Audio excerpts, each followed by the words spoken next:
All right, welcome everybody to the IGP webinar on the TikTok law and general discussion of the nature of this law.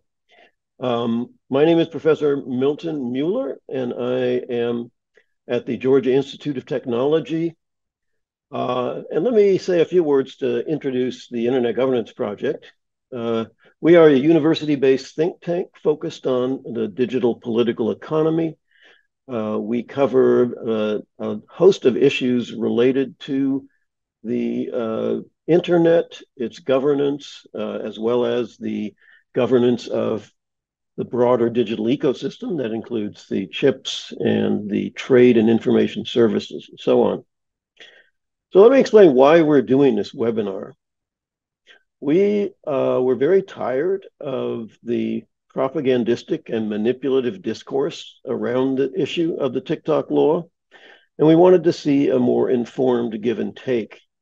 This ban, or this proposed ban, is no joke. It's really the spearhead of an attempt to decouple the American and Chinese digital economies. It's been going on and building momentum since 2018. And it's going to affect, or it already is affecting, everything from undersea cables to software applications to electric vehicles to the trade in data. It also has enormous implications for freedom of expression worldwide. It's really a part of a trend that is the opposite of a free, open, and global internet.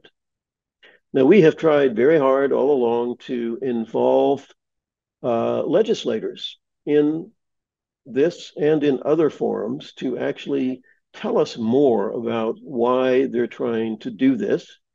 And we continually receive radio silence, particularly not happy about the way the US Justice Department, which is really the spearhead of this in the United States government, has simply not responded to any attempt to ask them questions about what they think the threat is, why they're doing this. So the focus today is on answering questions, real questions. Ask us anything, but ask. Don't launch into speeches or rants.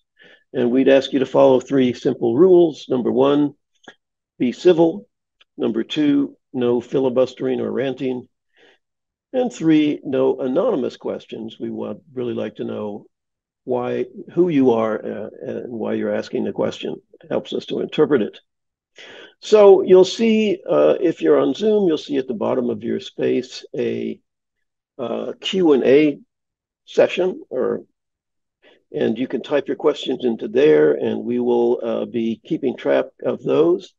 We also have an open chat, so you can communicate among yourselves if you want to, although we will not be able to keep track of questions that come in through the chat. So let me introduce my fellow panelists today. First of all, my colleague at IGP, Jyoti Pandey, who is in India, and she's here because she's from a country that has actually banned TikTok, and she can give us a little bit of insight into what that means. And I also have David Lieber, who is the head of privacy public policy for the Americas at TikTok. So we think he would be in a very strong position to provide authoritative answers to questions about what TikTok does and how it's doing things and what kinds of threats or connections to China it may or may not have. So welcome, everybody. Well, let's start. I see we already have 2 questions here. We have one from Alexander Isavnin, and he says, are there any chances that other foreign software services will be forced to be sold, like Kaspersky, for example? And I will answer that briefly, and then David, who has a more detailed take on the law, would be able to add things to that. I think the answer is there's a very good chance, because the law as it's currently structured does allow the executive branch of the government to declare any of these services that are run, who is a foreign adversary, and which of these services are controlled by a foreign adversary. So I think it gives the executive branch a lot of discretion over what apps or what services or what softwares and what foreign countries or what level of foreign ownership is involved with a foreign adversary. David, is there anything I missed there? I don't think so. Not in relation to that question. Okay, good. We have a second one. Why is TikTok arguing the House bill is a ban when they clearly said they want to switch to US ownership? And we have gone over this in our blog post quite detailed, but I'll tick off a few points and then again allow David to amend on that. So first of all, if they really wanted simply a switch in ownership, they would have not given this incredibly tight 6-month deadline. Secondly, we have all kinds of indications that the Chinese government considers the AI behind ByteDance's TikTok app to be intellectual property that cannot be transferred without their permission. So I think you have a few more reasons why we might consider this a ban, David. Yeah, thank you. Thank you, Milton. Thank you. I just want to say thank you to the Internet Governance Project for having me. Really appreciate the opportunity to engage in this discussion. And yet we do believe that this bill is effectively a ban. The sponsors of the bill, Representatives Gallagher and Krishnamurthy, have previously championed bills to ban TikTok, and they've been quite clear in the past that their ultimate goal is to ban TikTok. In a press release accompanying the release of this bill, there were other co-sponsors who were quoted who understand this bill to be one that bans TikTok in the United States. But looking at the bill itself, Section 2 of the bill makes it unlawful at a high level to distribute or maintain TikTok in the United States. And a ban can only be avoided if there's a qualified divestiture that's effectuated within 180 days, as Milton alluded to. The bill confers upon the president unilateral authority to determine whether a divestiture is qualified. And from our perspective, there's just no historical precedent for forcing a divestiture of this nature within 180 days. But I want to be clear, while that's what the bill says, we think that the approach here is fundamentally flawed at its core. It raises the specter of banning a platform that's used by over 170 million Americans. And in so doing, we think violates core First Amendment principles. Yes, I think also it is worth noting and emphasizing that all of the people who are now saying this is not a ban are people who wanted to ban it a few months ago, right? And so we think that the this is not a ban rhetoric is really an attempt to provide cover for a First Amendment based legal challenge or other forms of legal challenges. Well, let me ask a question of Jyoti. India did ban TikTok. Can you tell us what was the effect of that, or what was maybe a bit about what was the reason? So, yes, hi. India in 2020, June 2020, following, there were skirmishes at the border between India and China. And in response to this kinetic warfare, one of the measures that the Indian government took was to ban several Chinese apps, one of which was also TikTok. And at the time of the ban, TikTok had 200 million users in India, which exceeds the current number in the US. It was wildly popular, especially amongst largely marginalized working class, semi-urban slash rural users in India. So it was giving a voice to people who would not have had an opportunity to build audiences or to connect with the larger entertainment industry. Um, and the ban happened overnight. It was delisted from the app stores. And a lot of these content creators were in many ways stranded. And at the time, the ban was not well received within the community, both the tech experts, but also the content creator industry, where lots of people came out, talking against the ban. But there were no formal protests because it was linked to this whole idea of national sovereignty and security, and the border tensions were quite strong. And there's a whole sentiment of respect towards the military, and India had lost soldiers in the warfare. So, given that context, the kind of opposition to the ban was not really as well voiced or well organized. But over time, and one of the other aspects when India was going through the ban was that this would fuel the Indian app creators or the Indian content creator economy, and new platforms that were Indian would be created as an effect of the ban. And it's been now 4 years since the ban. A lot of apps or platforms did emerge to kind of fill in the void that was created by TikTok, suddenly not being available in India. 13 to be precise, out of which only five survive today. The two that actually capture most of the market is Instagram Reels and YouTube Shorts. The other three Indian apps are Josh, Rose, and Glance, and they are more but the kind of diversity that TikTok had been able to provide for the Indian consumer base, that has not continued, because a lot of these are very fragmented audiences where the class and the urban semi-urban divide has kind of ended up playing and defining who is using these platforms. So both in terms of impacting the digital economy and competition, and providing diversity and voices, the ban has had a pretty significant impact. And yeah, we are living through it. Happy to add more as we go on. Thanks, Jody. So it really did strike a blow against sort of competition, reinforce the power of the dominant American global platforms, and didn't quite do such a hot job of having local alternatives. We have a question from Noah Mott, who is a student of digital communications. He's asking what could TikTok do better to counter the misinformation regarding this topic?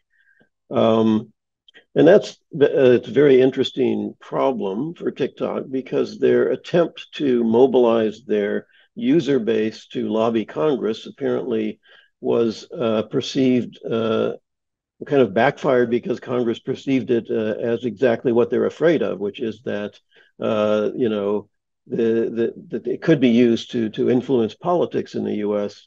And I see tons of television advertisements from TikTok presenting a very warm and fuzzy look. It's very motherhood and apple pie. And I think there simply is not a support among TikTok users for banning it. I think is almost unanimous opposition. And in fact, it's not the people who use TikTok who believe that it's harmful or bad. It's generally people who are ignorant of it. Did you want to add anything about that, David?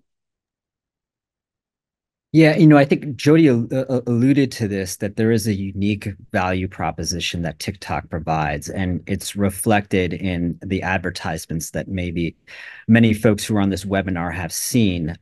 We have enabled 5 million small businesses to thrive in the United States. And it's not simply a matter of switching to another platform if TikTok is banned. TikTok is unique in the proposition, the value proposition that it provides both to our users and to our creators. But I think, we're participating in this dialogue today because it provides a forum for a reasoned dialogue. So I think that's something that we can do. I think also, to answer the question, we've been talking quite a bit about alternative solutions. The solution that's proposed by this bill is effectively a ban. It's a forced divestiture or else.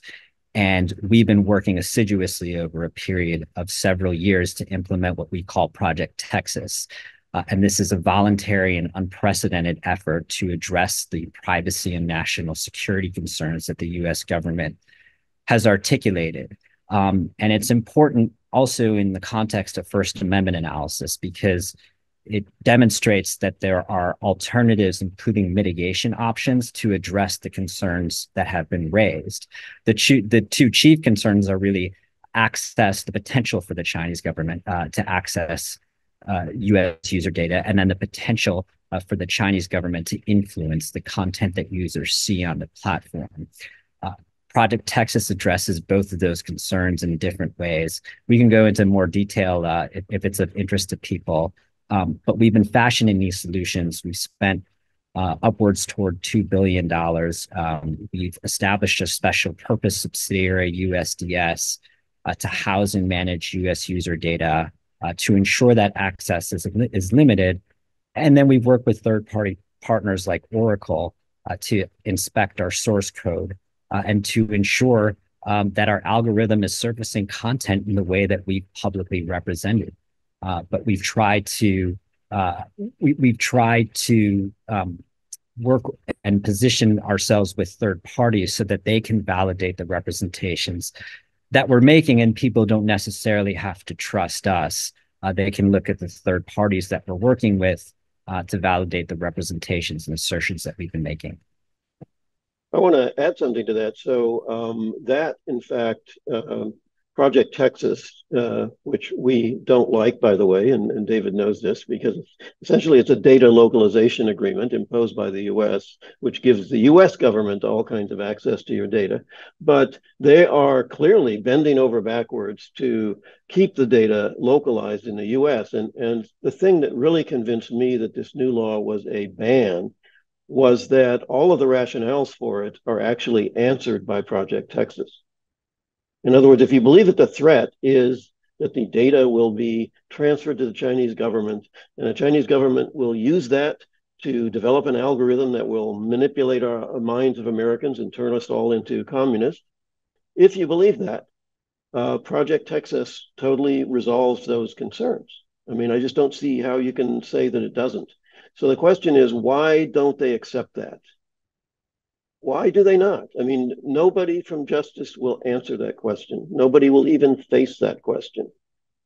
But we do know that the Justice Department was the obstacle to an agreement with the Committee on Foreign Investment in the United States to go ahead with what we're calling Project Texas. So that to me tells me that there's just people who want to get it out. They want to ban it. And it's not about the data so much as it is about other things. Let's go to the next question here. Fred Plan, thank you for joining. What are some alternative policy approaches the US could take to address concerns about China-based companies being subjected to handing data to the Chinese state? Okay. I think we just discussed one of them, which was a kind of a data localization agreement. But I think that there's a broader question here, and that is, what is really motivating all of this decoupling? And as best as I can understand it, is that the US is very concerned about the Chinese Communist Party will accumulate data about America that they will then process using artificial intelligence and weaponize. And I think one of the premises of this policy or this approach is just false. That is to say that the digital economy is going to always emanate gigantic quantities of data about transactions and activities in the digital infrastructure. And so if you're operating under the assumption that we can build borders around the digital economy, then in effect, you are accepting the Chinese model of the internet because that's what they believe. That's what they're doing.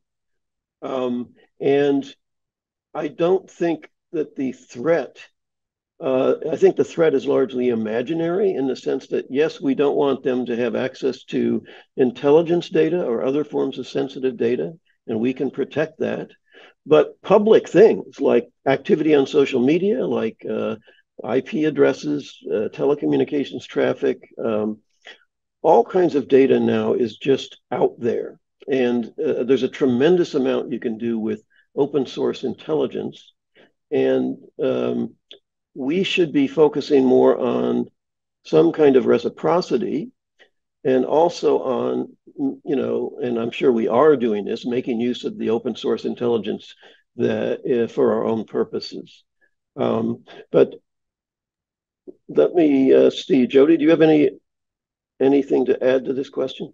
Yeah, I just want to quickly also point out to this, so for example, in India, the Indian government is pushing this whole idea of digital public infrastructure, where a key component is where citizens are deemed to have enough agency to be able to trade away their data for services. And the government is conceptualizing a data economy, right? And on the other hand, you have this whole idea of threats based on a platform accessing enough data about the citizens where they'll be able to manipulate and kind of change the destiny of this nation and, point them to a certain ideology. So I don't understand how governments can, kind of straddle both these worlds. Either the users have enough agency and can make a decision in an informed way and will not be swayed by platform terms of services and algorithmic efficiencies, or we are just clay in the hands of these platforms, and in which case we should probably shut down the digital economy and go back to using paper. Let's move on to the question from Juan Villarreal. Hello, Juan. What type of retaliation from China can be expected if a sale or ban of TikTok does take place? Well, we've already seen some minor forms of retaliation in the semiconductor space. And we have seen various kinds of reciprocity in terms of these restrictions taking place in China. I think the question is how far it will go. I think the Chinese, oddly, are not quite as militant about shutting out the US as the US is about shutting out China at this moment. I could be wrong about that, but I think that the Chinese know that they are benefiting from a globalized economy, and they don't want trade relations to be shut down. They, of course, do invest very heavily in censoring foreign information sources, and they've done that starting about 2010. But that's because they are not a free country, so they really are threatened national security-wise in terms of their government. They really are threatened by having free and open communication. I don't think the US is. So the question is, to me, it looks like there will be various kinds of retaliation if we do force TikTok. But, we're talking about so many other things, so many other ways in which we are interacting with China in the digital economy that it's hard to predict what form it will take.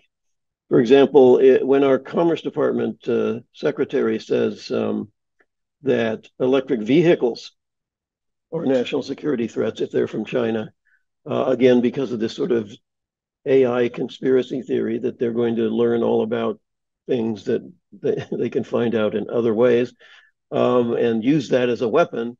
It's just the assumption is that there's no rationale for trade except for political power. It's not like people want to make money from trading, right? They're just saying it's all about politics. So China would probably choose some kind of a target that hurts us the most and hurts them the least. So I doubt if they would completely shut down Apple, for example, because Apple is a big employer. But they will, for example, maybe start discouraging the use of Apple phones by Chinese in China. And there's various kinds of other businesses that could be in line for targets. I think it's not just China we have to worry about, and that takes me to a question from Nena. and good to see you here, Nina. Clearly, if the U.S. shuts down platforms or media outlets, then democratic and non-democratic governments are going to use this to say it's okay. It's okay for us to do this. So you have a dynamic of reinforcing territorial and governmental control over the digital media. And if you do it, then everybody else is stimulated to do the same thing. It's kind of a self-perpetuating logic there.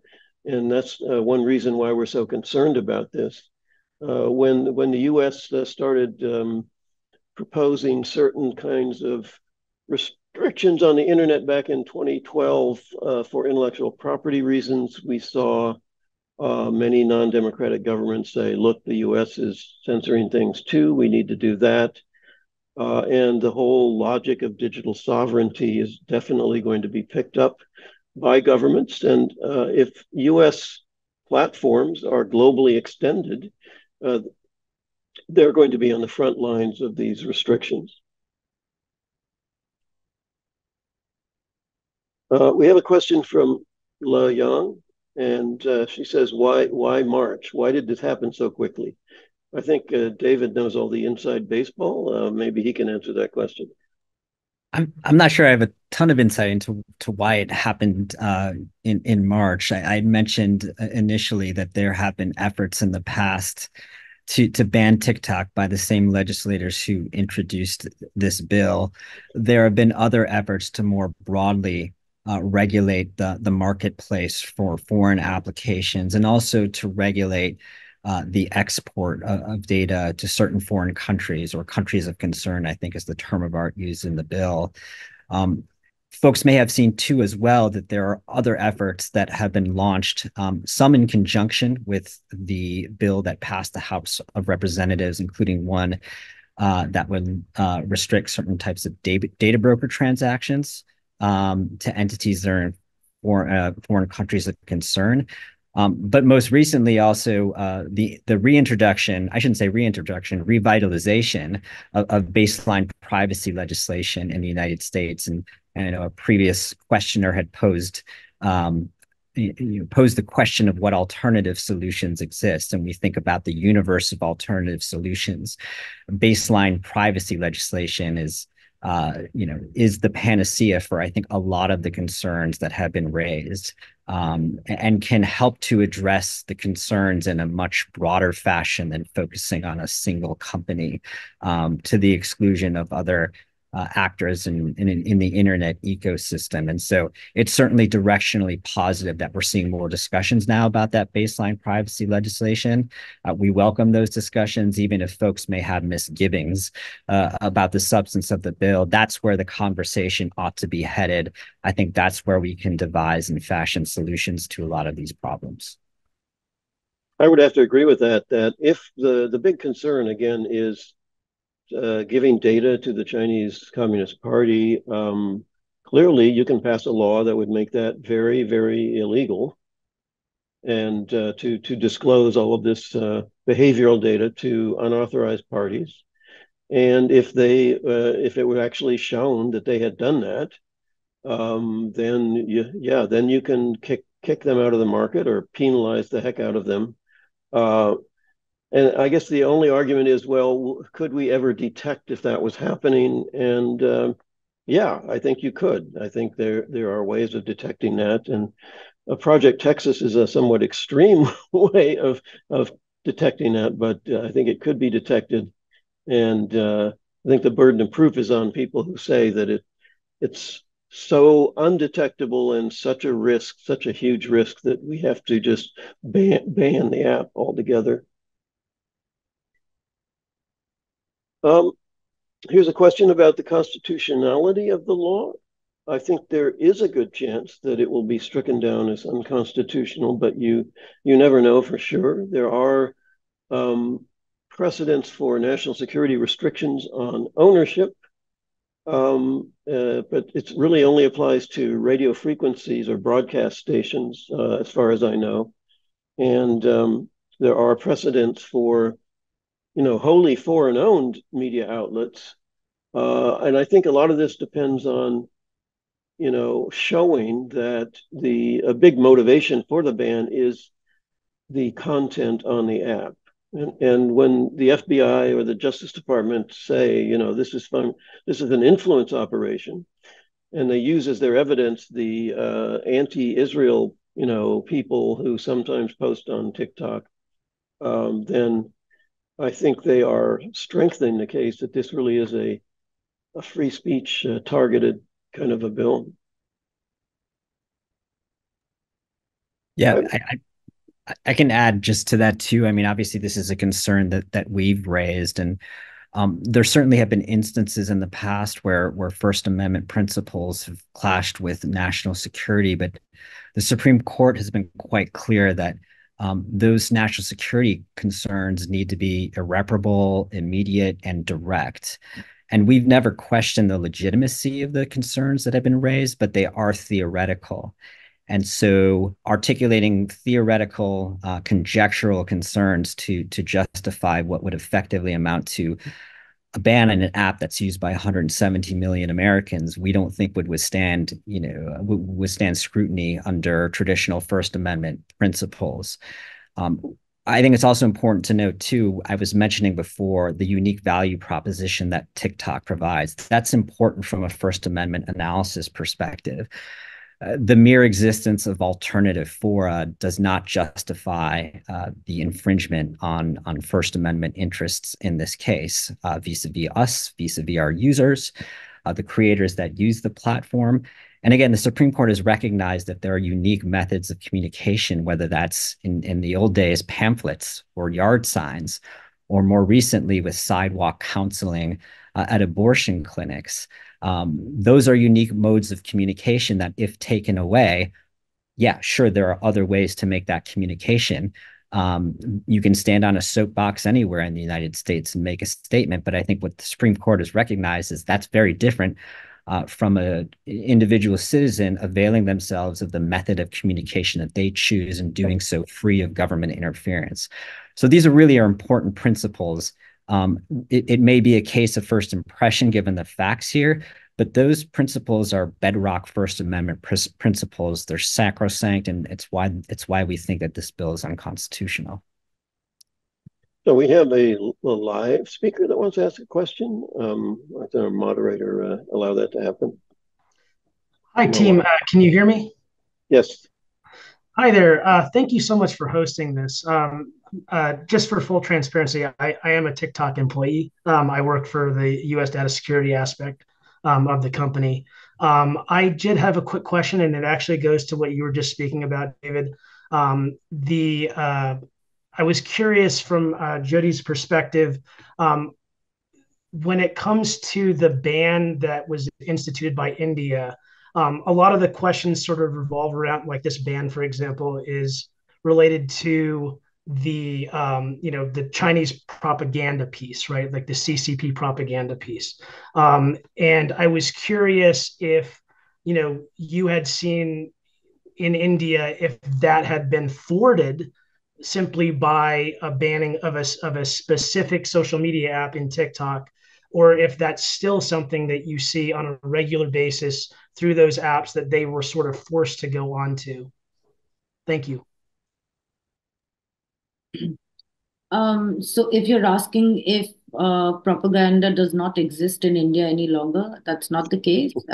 It continues and flourishes, and there are very many streams that are funneling and actually distributing this propaganda, creating it, including state-backed or state-aligned agencies. So I think, but to your question that can banning one platform actually solve a broader issue, like for example, election integrity. India is in a crucial election year, and maybe the approach could be more grounded in creating baseline standards for all platforms, irrespective of where they originate, to follow during to deal with news content or election pertinent content in a crucial year.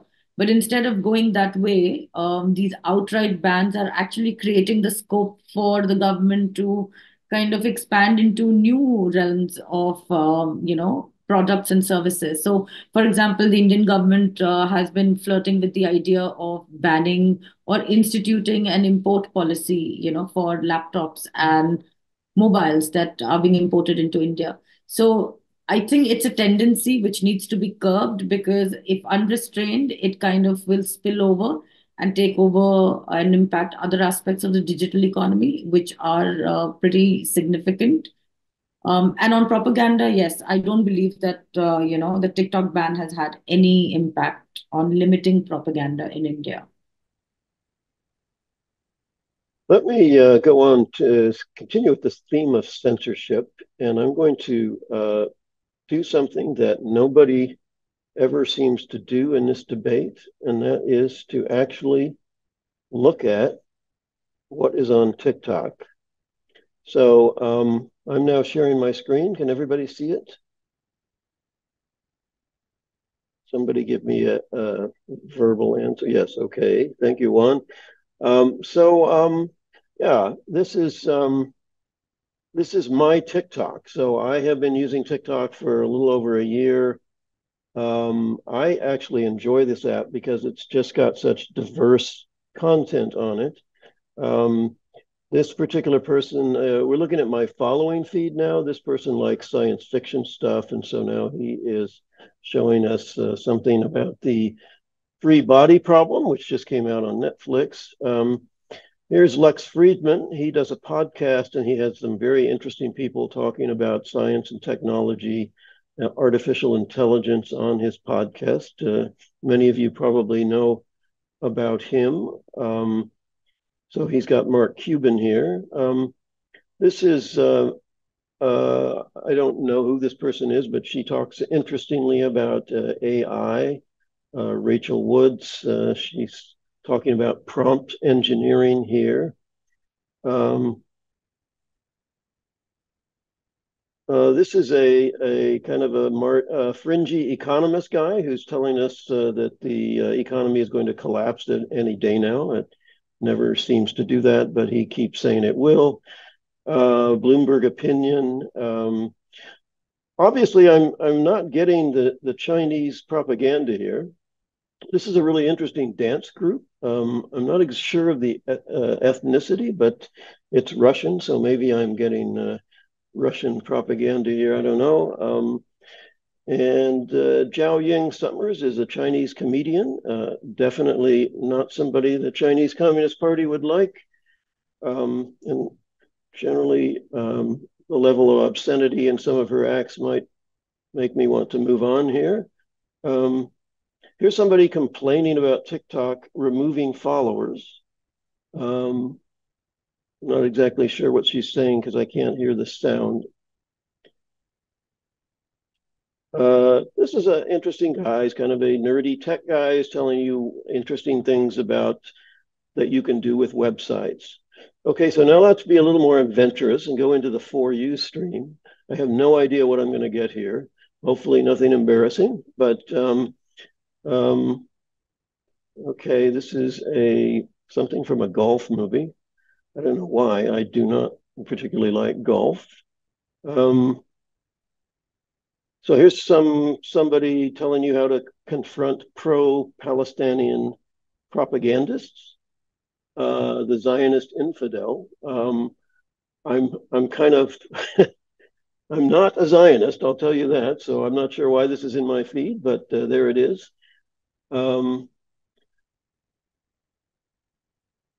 This is somebody criticizing Brexit. You can tell TikTok has figured out that I'm very interested in political issues, but there's other things going on here. This is USAID talking about the health effects of the Israeli attacks in Gaza. The Toronto police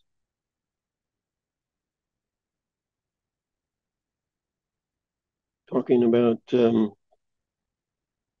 criticizing the Toronto police for a cowardly approach. All right, so anyway, you get the picture here. I'm not seeing any Xi Jinping. I guess I could also search for forbidden topics in China. Do you want me to do that? Maybe I should have done that. Let me just try that again. So let's search for Tiananmen Square, 1989, see what we get. Here's the TikTok CEO answering that question in front of Congress. Here's the Tank Man, lots of Tank Man. This is totally forbidden in China. What do you think? Oh, this is sort of intimate pictures of, the destruction that was done. So let's just stop there, and again, stop screen sharing. So I guess the case is, again, the FBI is always talking about potential things that could happen, about what could happen, but certainly not about what is happening in terms of the censorship elements. So to answer Felician's question, we saw government influence with Twitter. Could that extend to TikTok? I think one of the reasons that some of these hawks are pushing for a ban is precisely because TikTok seems to be less susceptible to direct government influence, although their response to the CFIUS investigation and the Project Texas shows that they really are. But in terms of content, the algorithm is, I think, still a bit more open than what you're going to get from YouTube and Meta. All right, let's talk to. This is an interesting question from Letian Chen. Do we think the fate of TikTok can be used as an exemplar for other Chinese platform companies who want to operate in the US? Probably David's not in a good position to answer that, but I will give it a shot and see if he can supplement it in any way. So I think this is one of the big tragedies of this whole episode, is that, in my view, China's tech entrepreneurs were not Communist Party agents. They were not Trojan horses. They were literally tech entrepreneurs, very similar to those in the United States. And just like the ones in the United States, they wanted to globalize their markets. They wanted to get bigger and reach new markets. And instead of welcoming those people as being A, innovators, and B, introducing competition and innovation into the US market, we're casting aspersions on them as if the mere fact that they're coming out of China means that they are a weapon or some kind of a security threat. Now, it's true that the content makes this more sensitive, but we did see, even before TikTok, we saw Huawei, the manufacturer, driven out of the US market, and we saw the CFIUS block an acquisition of Alibaba to get into the payment systems market, in which, in many ways, China has been ahead of us in digital payment systems. So again, it was just, they didn't recognize that Alibaba was very, very much not a tool of the Chinese government. But again, it was this fear about data. So what about these new platforms? What is it, Temu and I can't remember the names of them, but there are these e-commerce platforms, and I think, again, they would be next in line if we succeed in, getting TikTok out of the U.S. market. I think that kind of momentum would put them next in line.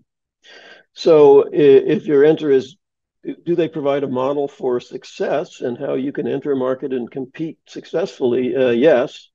But given the current political climate, they are going to be under a lot of pressure, increasing pressure to not be too successful. Otherwise, they will start threatening people. Well, it looks like we have a question from Alexander. Yeah, hello, hope you can hear me. Yeah. Sorry, I will not be short, I think, because I feel that I'm still missing some points of this legislation. I'm from Russian Federation, and we have very advanced content filtering, banning, and censorship system. And it's being developed for like 13, 14 years already. And it had a slow start. So we're just blocking a bit of information with a bit of measures. Nowadays, it's not still completely banning something. So even they does not want Google to work, and they kick them out. And it's still not effective. And what I can understand, why do US government so sure that they will be successful in banning this content? Because we remember the case that's like on the third year of banning and censorship content in Russia, Telegram had to be banned and blocked, and he made shame of Russian telecom regulator by avoiding this ban. And Telegram at that moment was like few million people, few million customers all around the world. And TikTok is much bigger. And also legislation was developed through the years on what kind of information have to be banned. So like non-Russian propaganda have been started banned like in 10 years of development, like fake news or violating Russian rights. So that's and I don't understand that US said, okay, now we can ban you because you're a threat to national security. I'm still feeling that I'm missing some important points of this.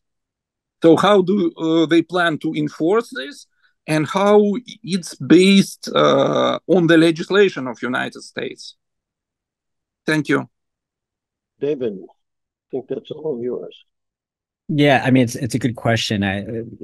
The ban, I'm sorry, the bill sets forth an enforcement structure whereby the responsibility for enforcement primarily lies with app marketplaces, the app stores, I think, that we think of with Google Play and the Apple App Store. It also puts enforcement responsibility on internet hosting services. So it does raise the specter of site blocking. So I think Milton was showing us his For You feed and his following feed on TikTok.com.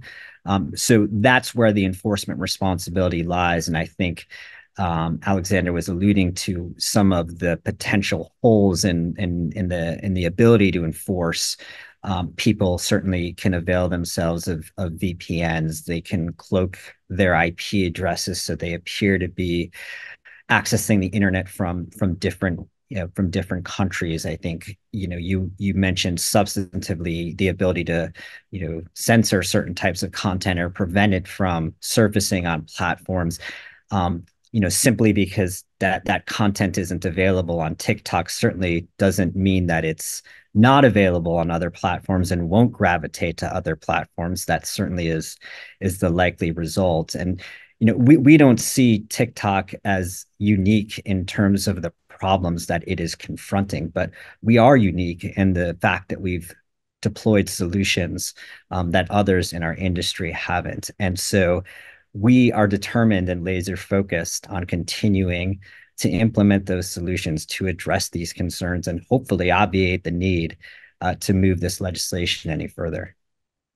Let me direct us now to Anamem Chander's question because it's related to this. So does it mean that Americans would no longer receive Canadian content via TikTok unless it's copied over? I mean, how would this sold American TikTok interoperate with the rest of the world? Yeah, it's a great question, and I think it's one that is overlooked by the sponsors of the bill. I mean, the U.S. government has the ability in theory, to force the divestiture of the American assets of TikTok from ByteDance. But this is a global platform. There are other TikTok entities that exist in other parts of the world.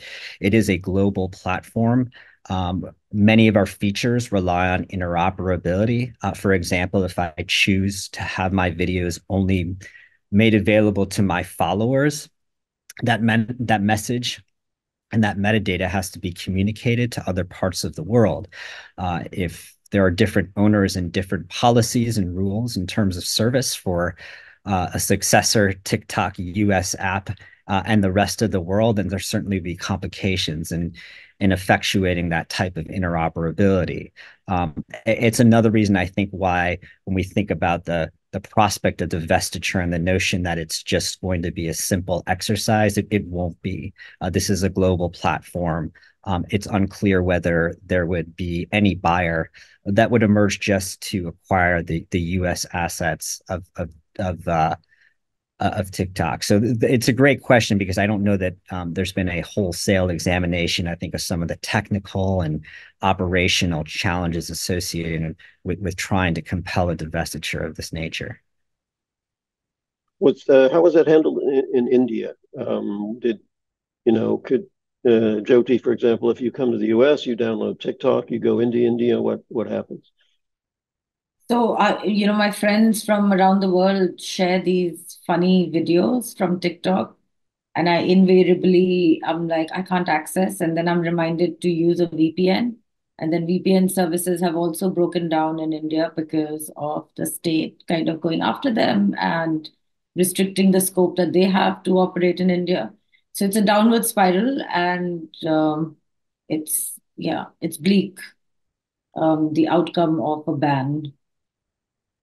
Well, let me ask I'm surprised you don't have any enemies on this call, David. I maybe have to assume the role myself. So what about all this evil stuff TikTok did? Like you said, you weren't sending any data to China, and then it turned out you were.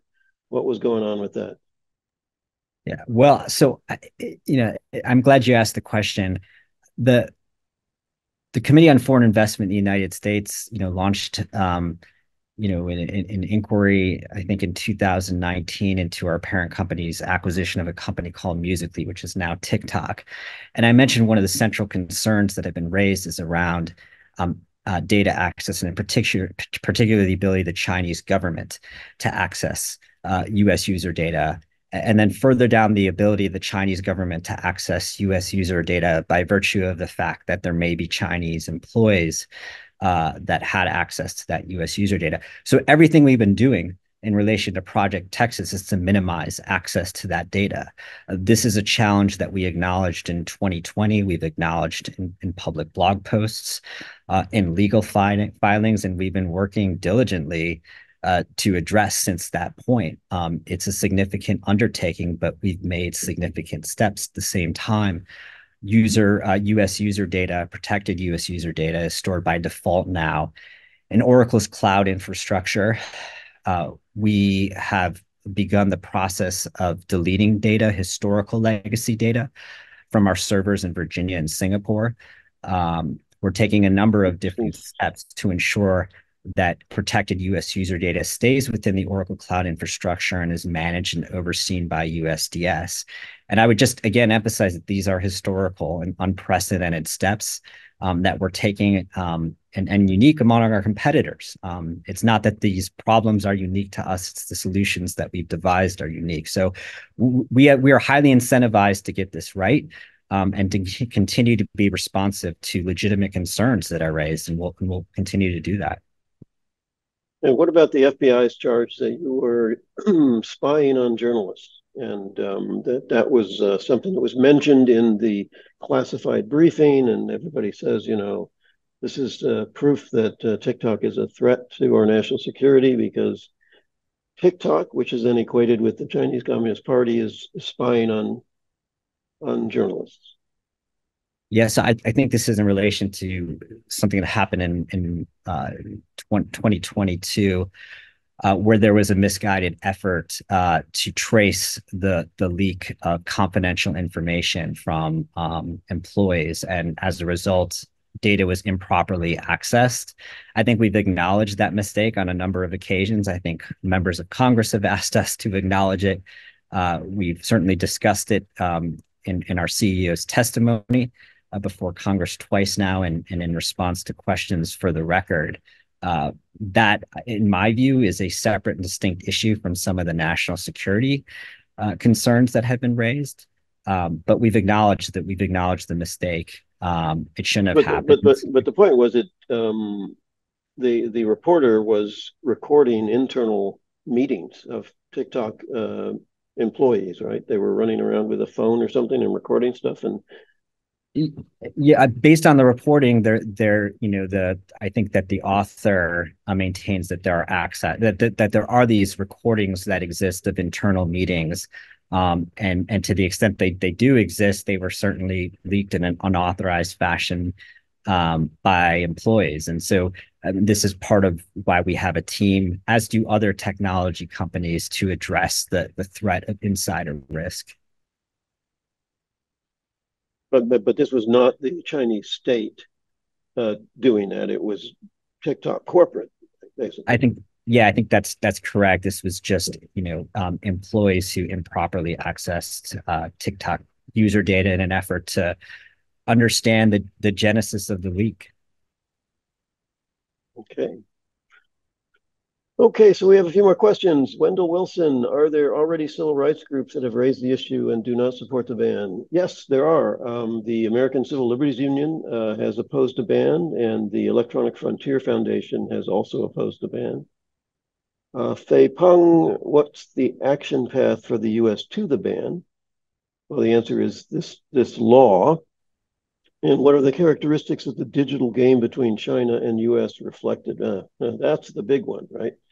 So as I said in the introduction, the whole premise of this controversy is really very fundamental. At some point, maybe around 2016, maybe a bit earlier, there were elements in the U.S. government that decided that this integration of the Chinese and American economies that started to happen with the WTO agreements and trade agreements beginning in 2000.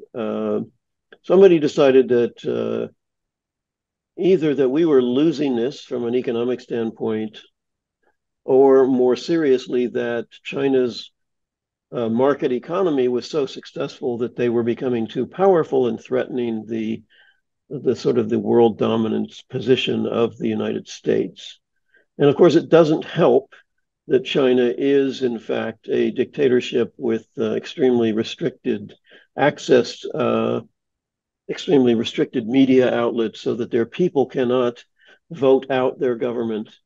And we saw in Hong Kong what happened when the parts of China are trying to assert certain kinds of democratic rights.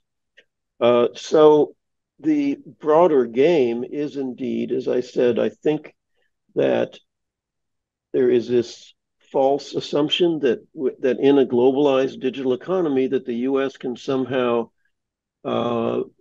keep, globalized companies from having any valuable data about Americans. And that this information, we can stop China from weaponizing that, even though there's not a lot of evidence that they are weaponizing it. That we can stop them from weaponizing it by both blocking them from our economy and by restricting their access to advanced technologies in order to slow down or stop their development economically. And this is a reversal. The whole world post-World War II U.S. policy was that trade creates interdependencies that support peace. And we're now saying, no, we don't want the interdependencies of trade. We think that that is going to create vulnerabilities in the digital economy. And we should be having a debate about that broader issue, but we're not. We're getting scare tactics about the Communist Party in your bedroom spying on you, and how TikTok, this private company that's in the U.S. to escape China, is a tool of China. And so it's a pretty irrational dialogue. And what we've been trying to do today is, bring some rationality to that debate. Joe, did you want to add anything to that? I mean, China and India are in a bit of a game themselves, aren't they? Yeah, but I think in all of the geopolitical aspects, it's these diversity issues and the impact on free speech that gets kind of negated in the background. And for me personally, like having lived through, when TikTok was just starting out and then it became this hugely popular platform where working class people, the barbers, the shopkeepers, people who would be really shy started, kind of engaging and creating content, and not just from the perspective of that they could earn income or this could be a side gig for them. Apart from those economic aspects, the kind of confidence and the kind of visibility that the platform, brought to these, otherwise not noticed or marginalized content creators. They were not even content creators before TikTok, frankly. So I think that that's equally important, and just coloring everything with the national security lens is bound to kind of, enable these strands of diversities to slip away.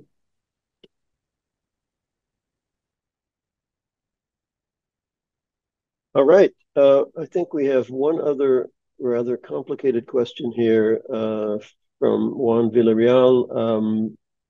The hypothetical risk is that even though no malicious activity is apparent, Chinese laws allow government intervention at a moment's notice to impact privacy or insert malicious malware, and the company supplying the goods or services cannot refuse to comply. Any thoughts on this alleged concern? So, yeah, I think that overstates the degree of control that the Chinese government has over these foreign subsidiaries. And I also think there's, from a purely rational security calculus for China, it is, whatever they can gain by, let's say, suddenly telling TikTok to turn into malware, which again, technically, a lot needs to be said about how that could happen. But whatever they would gain from that would be,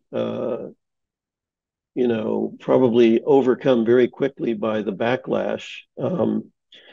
And I don't think it could occur at a moment's notice. For example, if you're going to suddenly grab all of this data, do some kind of processing of it that tells you how to manipulate everybody, and then you've got to somehow modify the algorithm in these ways, that's not going to happen at a moment's notice. And again, the companies that are doing this are in this market primarily to make money, and they're going to be directly harmed, and their position in the U.S. economy is going to be destroyed by those kinds of exploitations.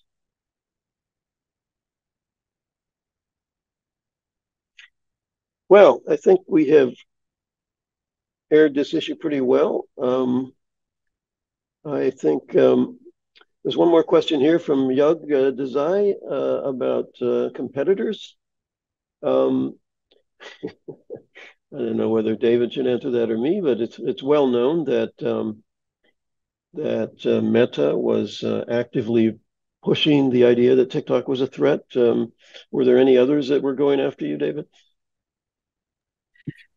I'm not aware. I don't know. We're obviously focused on just addressing the concerns and challenges that have been raised that we think are solvable. So I'm less focused and concerned on what others are saying, more focused and concerned on what we're doing to address these concerns and meet the moment.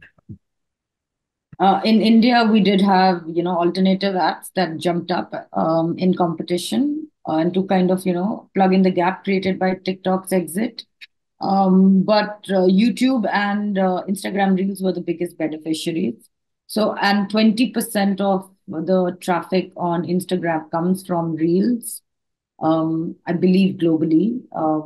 So I think, yeah, but however, again, it's the diversity issue, and I'm kind of harping on it because, the kind of voices that are prevalent on Instagram are very elite, upwardly mobile, whereas YouTube Shorts hasn't been able to find the niche audience and is, kind of still struggling to create a massy, audience base in India.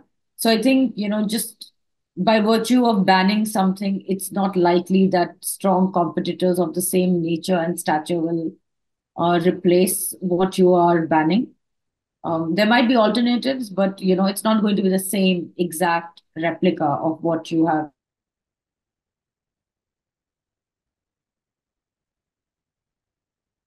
Like Jody's having some connectivity issues.